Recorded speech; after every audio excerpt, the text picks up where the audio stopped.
Welcome to this week's Brittany's Bites. This week we are once again leaning into the flavors of summer, and in this case that means using Grainger County tomatoes. I am so excited for this. We are going to make a tomato chickpea feta salad. So just some nice fresh ingredients coming together that will be great on a hot summer day. So let's get started by getting these tomatoes going. So I just have about 3. It depends on how much you want. You could use 4, you could use fewer than this. And we basically just want to chop them up into chunks. So I'm gonna go ahead and just kind of slice through here. And then like little chunks about like, I'll show you, this. So basically bite-sized chunks. So I'm gonna put them here in the bowl. And yes, I have this little grater here for a reason. But let me just take a moment to get all of these chopped up and then put in the bowl, and we'll move on to the next step. Okay, just finishing up with the tomatoes. I'll take that little piece out there. We've got a nice bowl full of them, and you can see they are all nice and juicy. So I'm actually going to carefully place this in the sink and try not to get it everywhere. Okay. Got a little tomato just everywhere. Great, but man, they look fantastic. So let's move this bowl over and talk about what we're gonna do next. Next comes some salt, because what we're gonna do is, as you know, when you put salt on something, it sort of draws out the moisture, because the tomato sort of sauce or juices, those are gonna kind of be the dressing for this salad. So I'm gonna put a nice bit of salt on here, because we also want that to use that as flavor as well. And then we are going to grate in some garlic. I just have 1 clove of garlic here, and we'll just sort of grate that in. Ooh, smells so good. Carefully do this.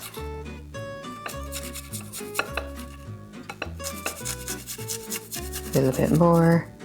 Oh, all right, that's pretty good.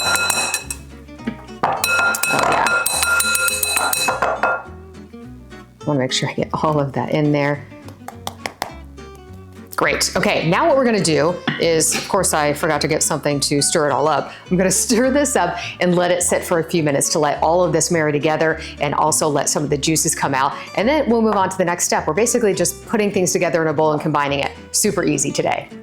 The tomatoes have been sitting here for about 10 minutes or so, and that has allowed the juices to really come out of the tomatoes and create a nice little base that basically is like a dressing. So that means it's time to move on to the other ingredients. So what we have here is just 1 15-ounce can of garbanzo beans, chickpeas, whatever you want to call them. I have rinsed and drained them, so now I'm going to add them. This gives us a nice bit of protein in here as well. So I love that. I love anything with chickpeas, I'm going to be honest with you. So we've got that in here. I'm gonna stir those up a little bit.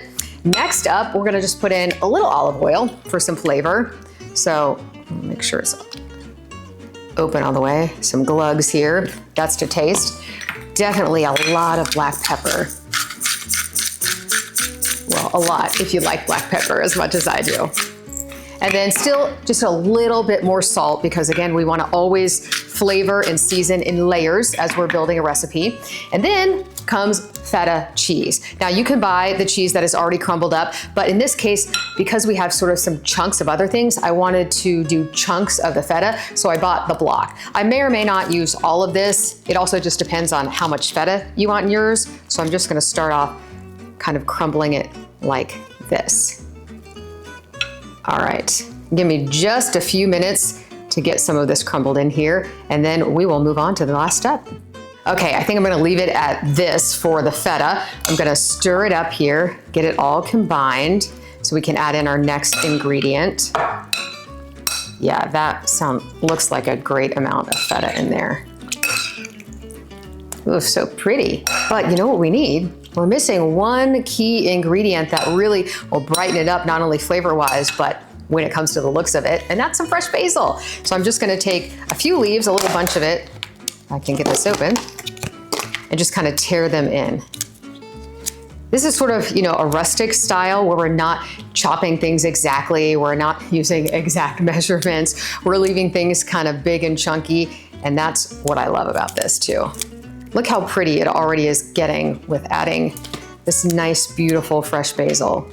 Ooh, and it smells so fantastic too.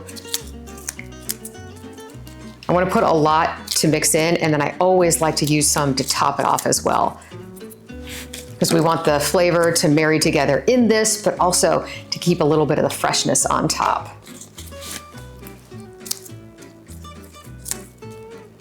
All right, just a couple of more here.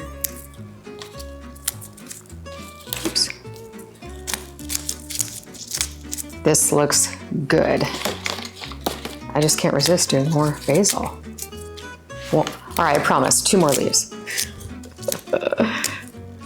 Great, all right, I wanna get those all mixed up. This looks and smells so great. Now it's ready to be served up. Now you could sort of leave it in this bowl and just serve it like this, or if you're gonna do individual little servings, I'll show you what you can do, because there's one more topping that we wanna add. So I'm basically gonna scoop some of this into my little bowl that I'm gonna serve it in. Try to get a little bit of everything in there, including get some of that basil. Oh, I lost a little bit of my light.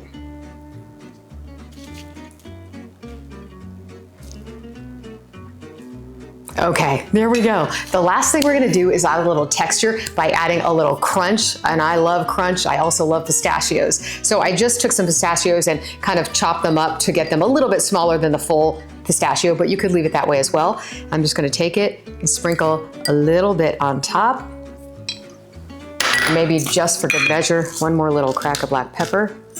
And that is how we can serve our tomato chickpea feta salad. Looks fantastic. Can't wait to give it a try. I hope you give it a try as well. If you would like to see the full written out recipe, you can go online right now to WBIR.com.